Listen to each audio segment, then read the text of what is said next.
Spoiler chapter 78, Record of Ragnarok, yang mana di chapter kali ini pertarungan ronde ke-9 memang di luar prediksi para fans, di mana sebelumnya banyak yang memprediksikan bahwa di ronde ke-9 yang akan turun adalah Okita-Soji versus Loki ataupun Apollo versus Simo Haiha.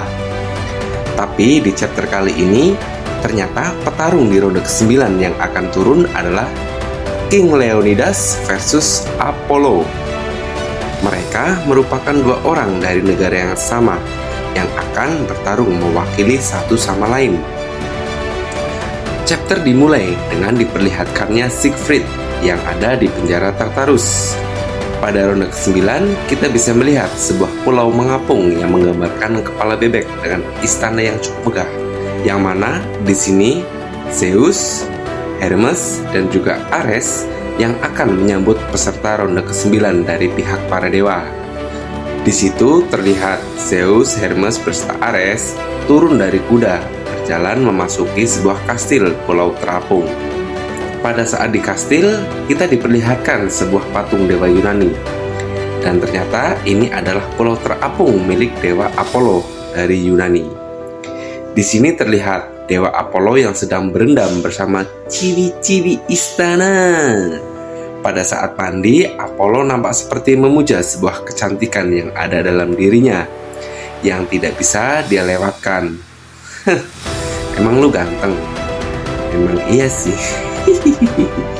Kemudian dia pun bertemu dengan dewa Zeus, Ares, dan juga Hermes. Pada saat sedang mengobrol, nampak Ares yang sangat malu karena Ares sangat dibenci oleh Apollo, di mana orang berotot merupakan orang yang gila akan pertarungan. Dan menurut Apollo, orang seperti itu adalah orang yang jelek dan tidak indah dari segi apapun. Di sisi lain, Zeus menawarkan pertarungan yang harus diikuti oleh Apollo, dan pada akhirnya dia pun menyetujuinya dan akan turun di ronde ke-9. Setelah itu panel berpindah pada Brunhild, di mana Brunhild nampak senang karena dia mendengar bahwa yang akan turun adalah dewa Apollo. Brunhild berkata, "Baiklah, orang yang cocok untuk melawannya adalah orang ini, sang pemberontak terkuat dalam sejarah umat manusia." Lalu tak lama kemudian Brunhild pun langsung menuju sebuah tempat di mana di sana diperlihatkan orang-orang Spartan yang sedang nge-gym di Valhalla, yang ternyata mereka semua adalah 300 Spartan terkuat dari Yunani. Dan sudah jelas bahwa tempat ini merupakan tempat dari King Leonidas. Setelah berjalan begitu lama, Brunhild pada akhirnya bertemu dengan seseorang, yaitu seorang om yang sedang merokok sambil bersantai, yang ternyata dia adalah King Leonidas. Wah, jauh juga ya dengan ekspektasi kita ya. Kemudian pada saat itu Brunhild berkata, "King Leonidas, ini adalah giliran Anda untuk turun di ronde ke-9. Namun jawaban dari King Leonidas adalah dia tidak mau turun dan tidak mood untuk bertarung. Tapi pada saat Brunhild mengatakan yang akan menjadi lawannya adalah dewa Apollo, seketika itu juga King Leonidas langsung bersemangat dan berkata, "Apa? Si brengsek itu yang akan menjadi lawanku? Baiklah, mari kita lepaskan hidung dewa brengsek, sombong dan idiot itu.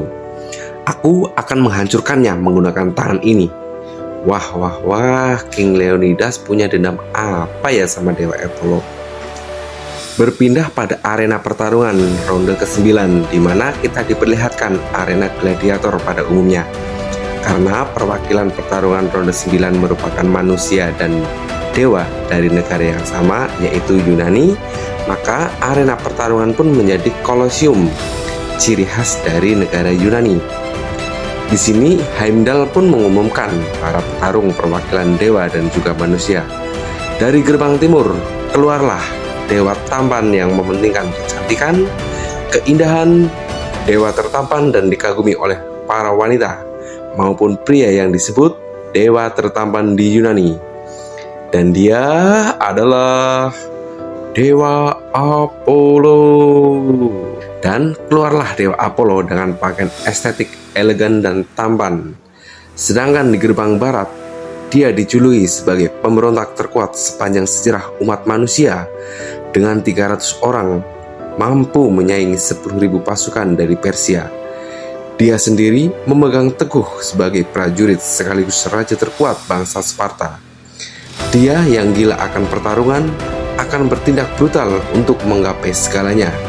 Dan dia adalah King Leonidas, di mana King Leonidas berpenampilan layaknya tentara modern dengan membawa sebuah tameng dari vibranium.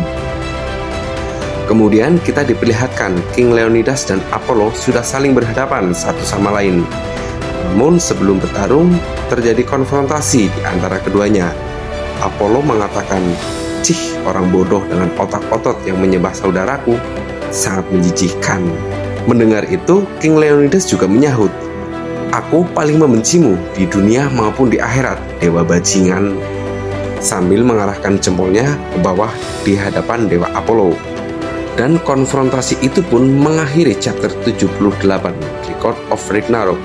Sepertinya King Leonidas punya dendam kesumat terhadap Dewa Apollo ya.